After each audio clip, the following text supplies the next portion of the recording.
I'm going to speak about consciousness starting from a completely different point of view. I'm not starting with the brain. I'm not starting with a cerebrocentric view of consciousness, but with the bigger picture.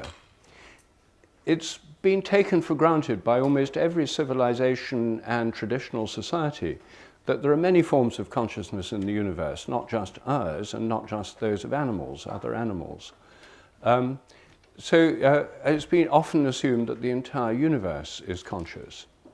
And this view of consciousness doesn't try and tie it all down to particular regions of the brain or interactions or electrical impulses going from one bit to another. It sees consciousness in a completely different way. And the reason why people in all these cultures think that there are many forms of consciousness beyond our own is because they experience them through mystical experiences, through altered states of consciousness, through spiritual practices, through psychedelics traditionally taken in a number of cultures around the world. People have the experience of being in contact with a greater consciousness than their own. When Sir Alister Hardy in the 1960s started the Religious Experience Research Unit in Oxford, he was asking people in Britain if they'd had experiences that seemed to involve a conscious presence greater than their own, mystical experiences. He was astonished. Thousands of reports poured in. It turned out these are much more common than anyone had previously thought. Most people don't talk about them because they're shy to do so. They're afraid they'd be classified as mentally ill or something like that. But recent surveys have shown that as many as 50% of the population have had experiences of other kinds of reality, near-death experiences, spontaneous mystical experiences, including ones that occur in childhood, and other kinds of altered states of consciousness, which suggest that their consciousness is part of something greater than themselves. Now, in ancient Greece, they had the Eleusinian mysteries. Most of the culture there was influenced by this kind of mystery cult of which involved an initiation in a cave, which involved taking psychoactive substances. We don't know what they were, but this was a pervasive feature of Greek philosophy. And Plato, in his book The Timaeus, talks about the conscious universe. What he says is, "This world came to be in very truth a living creature with soul and reason, a single visible living creature containing within itself all living things whose nature is of the same order." So this is a vision of the entire cosmos as a living being, a living organism.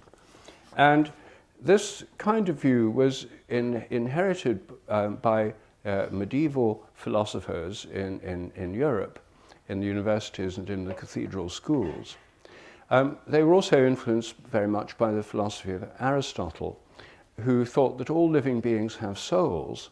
The soul is the form of the body. It's what shapes the body, and it's what attracts a being towards its end point. An acorn, as it germinates into an oak seedling, is pulled towards the mature form of an oak tree by the soul of the oak. So plants have souls, animals have souls, the planets have souls, the stars have souls, according to this view. In fact, the Greeks, including Plato, called the stars and the planets and the sun the visible gods. And indeed, we still call the planets by the names of the gods and goddesses, Venus, Mars, Mercury, and so on. So in medieval Europe, this was the standard worldview.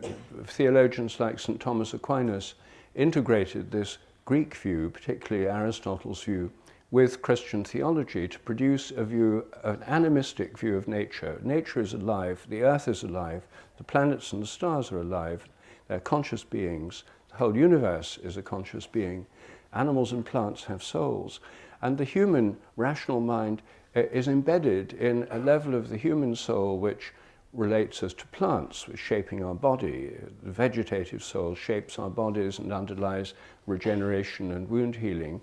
The animal soul that we share with animals, gives us our animal instincts and emotions like fear, hunger, thirst, sexual desire, and so on. But the rational mind is that which is specifically human and to do with conscious thought, language, and reason. And that was the standard view in the Middle Ages. Now, the reason I'm saying all this is because it's important to realize what a completely radical break the 17th century mechanistic revolution in science was, with everything that had gone before in our own culture and in all others. In the 17th century, the scientific revolution was a revolution precisely because it denied these traditional views. For the founders of modern science, nature was not a living organism, it was a machine. Animals and plants were not living organisms, they were machines, automata, unconscious, inanimate automata. The human body was a machine. And in the vision of René Descartes, who's founded this mechanistic philosophy most explicitly, the whole universe is made of inanimate matter, which works mechanically by pushing and by being pushed from the past through physical, mechanical causes. The stars and the planets are mechanical objects made of unconscious matter. The Earth's an unconscious object. Our body is, the animal bodies are, plants are. The only things that were not mechanical and unconscious in the universe were God, angels, and human minds. Basically, what Descartes did was deanimate the whole of nature, drain the soul out of the whole of nature, so that all was left in nature was inanimate matter. But outside nature were God, angels, and human minds. And God was supposed to have created the world machine in the first place by being a brilliant engineer and mathematician, pressed the start button, and then it was all supposed to go on more or less automatically thereafter. So we have an idea of completely autonomous, unconscious, mechanical universe, with the only role for God left to being to start it off and to interact with human minds, which were the only non-material things left in the universe. And this is Cartesian dualism, and it dominated science for the first 2 or 3 centuries of its existence. And it created 3 splits, really, a split between religion and science. Religion got God, angels, and human minds, and morality. Science got the entire physical universe, including the human body. It created a split between mind and body in ourselves, that our minds were somehow utterly separate from our bodies, but interacted with them in a way that was profoundly mysterious. He thought it happened in the pineal gland. Modern Cartesians think it happens in the cerebral cortex. It's basically the same theory, it's just moved a couple of inches. It also created a split between man and the animals. We have rational conscious minds and purposes. Animals don't. They're just machines. Therefore, we can treat them as cruelly as we like in vivisection experiments. We can grow them in factories for factory farming. They're just mechanisms. That's the view which dominated science right up until the 20th century.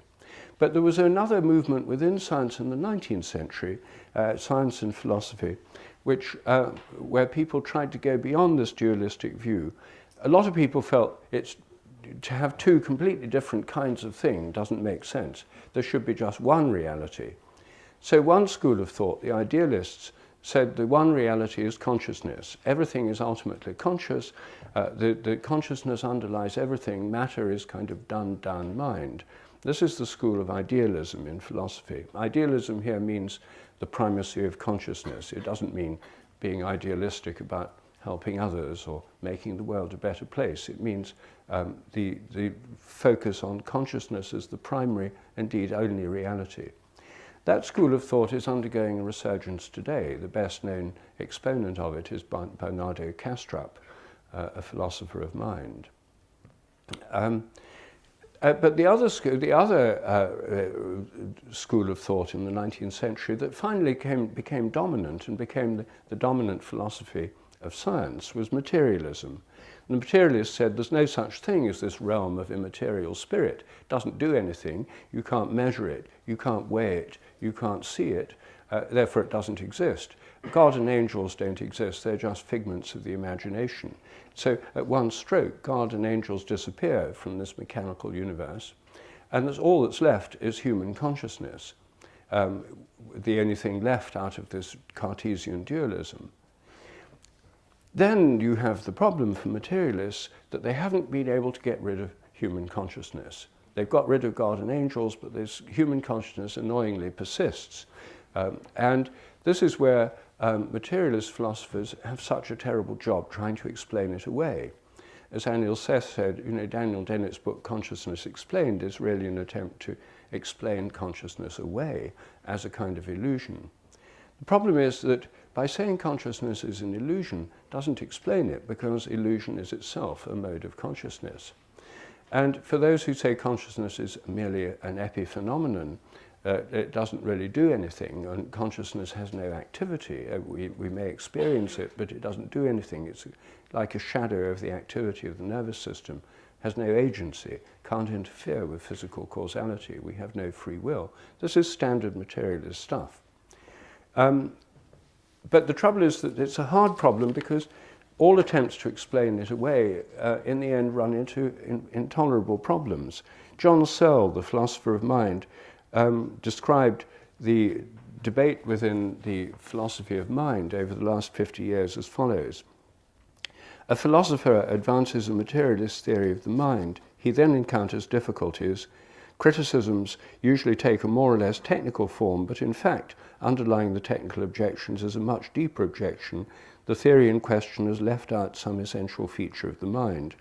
And this leads to ever more frenzied attempts to stick with the materialist thesis. Well, some philosophers have decided to give up on that task of trying to stick with the materialist thesis. And that's really one of the origins of the modern versions of panpsychism, the idea that there's forms of consciousness in many different levels of nature. Galen Strawson is one of the leaders of this new panpsychist movement. And he argues that if we assume there's some kind of level of mentality, experience, or consciousness, even in atoms and electrons, then the appearance of consciousness, the emergence of consciousness in humans, is no longer something completely different, emerging from utterly unconscious matter. It's not a difference in kind, it's a difference of degree. And this is why many contemporary philosophers are now going over to panpsychism. Another one whose book recently came out is Philip Goff. His book, Galileo's Error, is a clear and, I think, forceful and well-argued statement of the panpsychist position. And his motive is primarily to deal with the hard problem of human consciousness. Because if consciousness is not just confined to human brains or animal brains, then it's easier to understand why we're conscious, because consciousness is no longer something special just for us, it's something much more widely distributed in nature. A more sophisticated and mathematical version of this is integrated information theory of Giulio Tononi, who points out that consciousness has an integrative capacity. It doesn't work unless there's a high degree of complexity, which has to be integrated, and consciousness works by integration. And so that's its defining characteristic. There's a lot of technical literature on this, but I'm just giving an overview.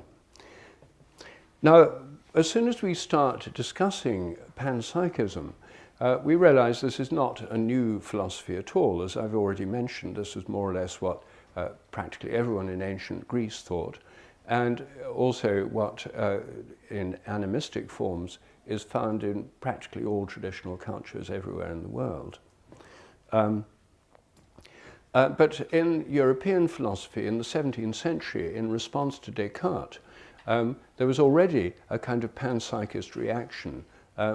Two leading philosophers then were panpsychists. One was Spinoza, the Jewish Dutch philosopher, who argued that God and nature are the same, that nature is like the body of God, God is like the mind of nature. And so his was a panpsychist, even pantheist philosophy. God and nature were identical. It's just looked at from different points of view.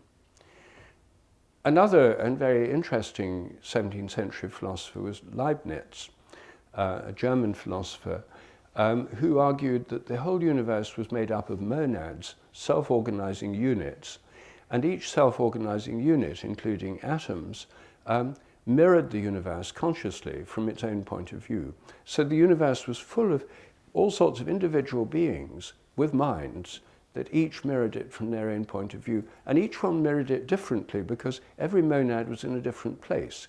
It's just like everyone in this room is mirroring this room, seeing this room from a different point of view, from their own point of view. But everyone's seeing it differently because you can't have two people in the same place at the same time. It's what Leibniz called the identity of indiscernibles. He was saying the whole universe is full of minds which are all mirroring the universe from every different point of view. The most interesting 20th century panpsychist was Alfred North Whitehead, a British philosopher who was a mathematician as well. He wrote a fundamental book in 20th century mathematics called Principia Mathematica with his student Bertrand Russell when they were both at Trinity College, Cambridge. And Alfred North Whitehead, because he was a mathematician, was the first philosopher who properly understood quantum theory. In the 1920s, when quantum theory was just coming into being, Whitehead got it straight away. Most philosophers weren't mathematicians, couldn't follow it, but Whitehead instantly realized what a radical break quantum theory was. He showed that in quantum theory, which treats light and matter as wave-like entities, the quanta are wave-like. And because they're wave-like, Whitehead realized that you couldn't have a wave at an instant. You can't have an instantaneous wave. Think of waves on the sea.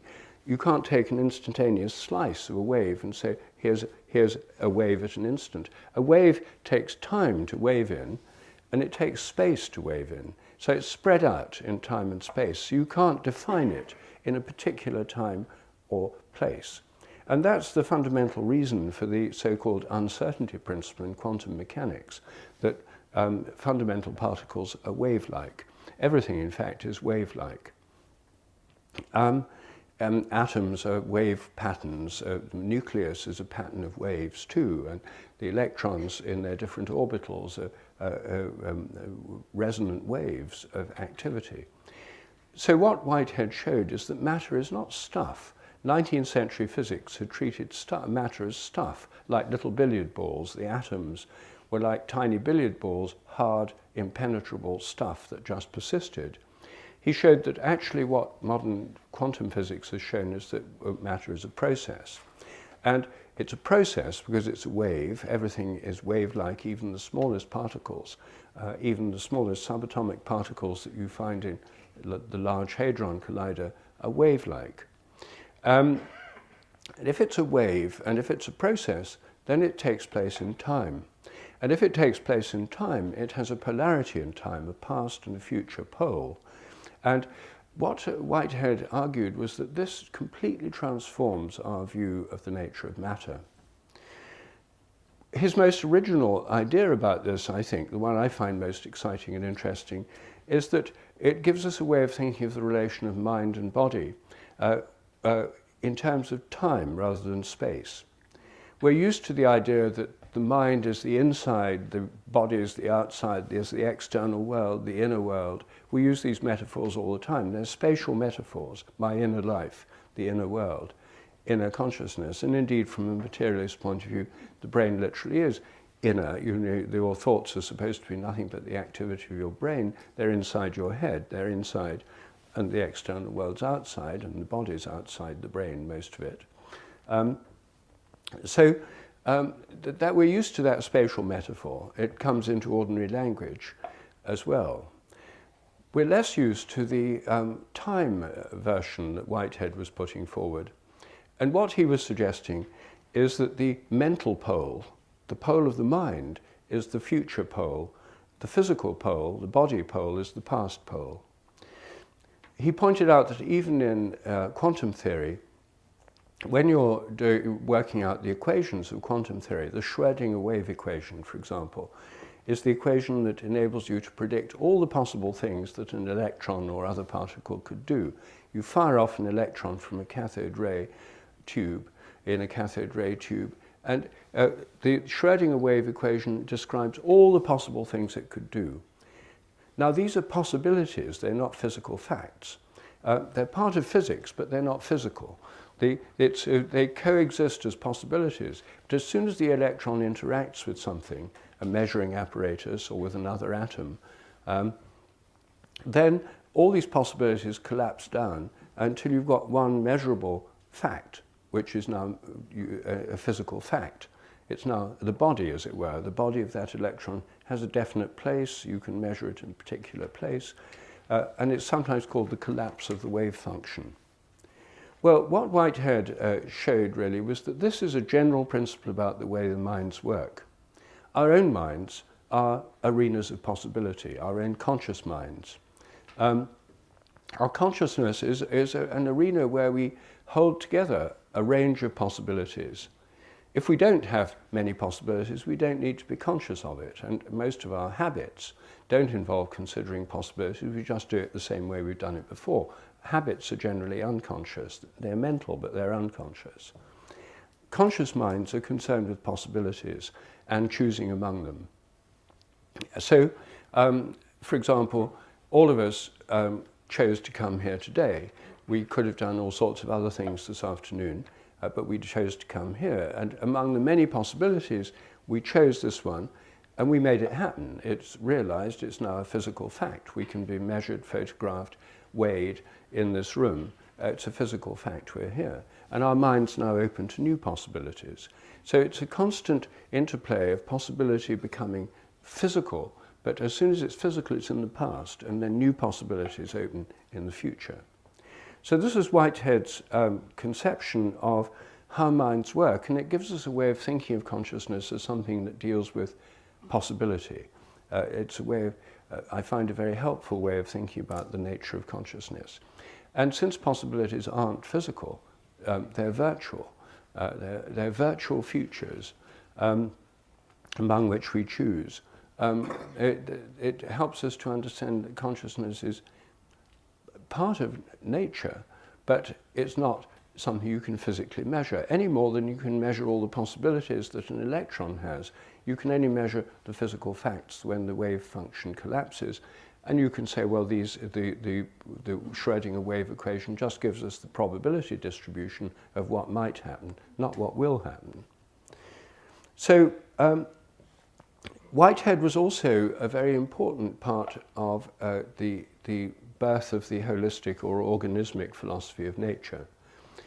The old mechanistic materialist view was that we should explain everything in terms of the smallest things. The atoms are the ultimate physical reality, and therefore reducing chemistry to atoms is the way chemistry should go. Reducing life to molecules is the way biology should go. Reduce it to the smallest things in living organisms, molecules. So it's a matter of reducing to the smallest, because smallest is best. And that's why molecular biology has an enormously high status within biology, because it's dealing with the smallest bits of living organisms, genes, proteins, etc. But what Whitehead pointed out is that atoms are not the ultimate particles. Atoms themselves are structures of activity with a nucleus and electron orbitals, and they're all processes. Atoms are processes, molecules are processes, and that molecules are like organisms. An atom is like a microscopic organism. A molecule is an organism composed of atoms which are whole, have a wholeness that goes beyond the sum of the parts. In the same way, in organisms, a cell is self-organizing. It has its own membrane, its own limits, its own structure and activity. But cells can be organized in tissues where there's a wholeness that's more than the sum of the parts. They're in organs, in organisms, in societies of organisms like flocks of birds or schools of fish, in ecosystems, in planets. And planets are within solar systems, which again have a wholeness that's more than the sum of the parts, and solar systems are within galaxies. So we have organisms at all levels of complexity, and you can't reduce them all to ultimate particles. And the bottom dropped out of the atom long ago, and attempt to explain everything in terms of the ultimate particle is no longer the way science works. I mean, it never really has worked that way. You don't try and explain the facts of sociology or the facts of physiology in terms of hadrons or electrons and so on. You explain them in terms of physiological processes. Science, in effect, although not in theory, is actually holistic. You study things at their own level. Well, if we take this view, then we see that this holistic view of nature suggests that self-organizing systems have a kind of mind or consciousness or an organizing capacity, their own purposes, their own goals, which in modern dynamics are called attractors. And it also shows that certain kinds of things are not self-organizing and are not likely to be conscious. An atom, a molecule, a cell, a tissue, an organ, a flock of birds, a galaxy, a solar system have a wholeness that's more than the sum of the parts and may have some kind of mind dealing with their possible future actions. But things which are mere composites are not likely to be conscious in this way. This is also a point that Tononi makes in his integrated information theory. A table, a chair, a computer, a car, a rock that's just rolled down a mountain are not self-organizing wholes. If they were, we wouldn't need factories. We'd grow them on farms instead of making them in factories by putting components together. So the very worst possible model for nature is a machine, because a machine is made out of parts that are put together in factories according to a design, an intelligent design which is outside the machinery, and fulfilling human purposes which are also outside the machinery. Organisms have their own organizing capacity within them. They're self-organizing, their own purposes. So this kind of panpsychism is not saying, as some people assume, when people are sneeringly dismissive of panpsychism, they say, oh, you're saying this chair's conscious, ha ha. You know, you get that kind of sneering dismissal. Many of you will have encountered it. You know, well, this rock, is this... They always pick cups, rocks, socks, chairs, computers as examples, which no one is claiming, no serious panpsychist is claiming that these are conscious. They may be made of conscious crystals or with a very low level of consciousness, or atoms, but the sock or the chair or the computer is not a conscious being. And self-organizing systems have their own ends or goals. And again, you get the contrast with if you're trying to get somewhere, you get into a car. The car doesn't have any goal of its own where it wants to go. It'll go wherever you want it to. If you get onto a horse, the horse may well have its own idea about where it wants to go. It's happened to me in Ireland once. I rented a horse with some friends, and I'm not an expert horse rider, and I found myself going down paths that I didn't think were part of the standard route until I found myself arriving at a stable. The horse had simply gone home. It didn't want to go on this long ride with me on its back. This gives us a view of how minds might work. And it also shows that if we're talking about plants, are plants conscious? I mean, there's a whole conference every year in London called Plant Consciousness now. There are whole books on plant intelligence and the secret life of trees and so on. If plants are conscious, they're likely to be conscious about things where they have a choice. They're not likely to be conscious about things which are just purely habitual. Same as us. We're not conscious of most of our mental activity. Most of our lives, we're creatures of habit. Most of our mental life is habitual. We only use our consciousness when we're thinking about possible actions we have to choose between. Now, I think the interesting point about this panpsychist argument in the present climate is that most panpsychists who are around today, Strawson, Goff, Tononi, Koch, the neuroscientist who used to work with Francis Crick, who used to be an absolutely hardline reductionist materialist, has recently gone over to panpsychism as well. This is a large-scale movement within philosophy and neuroscience. But the main reason they've adopted panpsychism is to try and explain the hard problem, human consciousness. So they talk about electrons, atoms, molecules, maybe cells and tissues, but they stop when you get to human beings. I think this debate is most interesting when you carry on, flocks of animals or social groups, ecosystems, the whole planet. I mean, we already have a holistic view of Gaia, the planet, in the Gaia hypothesis, which is telling us that the entire planet is like a living organism. And then if we carry on to the solar system, and particularly to the sun, I'm particularly interested in this question of, is the sun conscious? And as soon as you raise that question, you realize that you're breaking a taboo. You know, as a modern educated person, you're not meant to ask that question. You're meant to sneer if somebody says, is the sun conscious? You're meant to dismiss it as absurd or ridiculous or childish. And the reason it's so easily dismissed as childish and ridiculous is that practically all humans, except us, have taken it for granted. So the idea is we're better than them because we're smarter, more educated and more scientific, and they're all wallowing in ridiculous superstitions. Also, children think the sun's conscious. That's why they draw it with a smiley face. Again, proof that it's a childish superstition.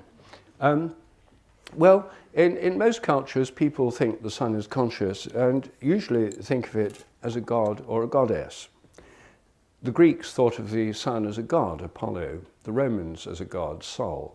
But some people think of it as a god, the Hindus, Surya. But some people think of the sun as a goddess, the Japanese. For the Japanese, the sun is a very important goddess in their whole cosmology. In the cosmologies of Northern Europe, the sun was a goddess. And that's why in German and in the Germanic language, the sun is feminine, die Sonne, and the moon is masculine, der Mond. Whereas in the Romance languages, it's the other way around. Le soleil in French is masculine, sun, and la lune, the moon, is feminine. So sometimes people think, oh, the moon's feminine, the sun's masculine, etc. It depends on the mythic system you're working with. And I personally think that this view of the sun and similar aspects of the natural world is one reason for the evolution of the English language as we know it. In parentheses, think about the evolution of our language.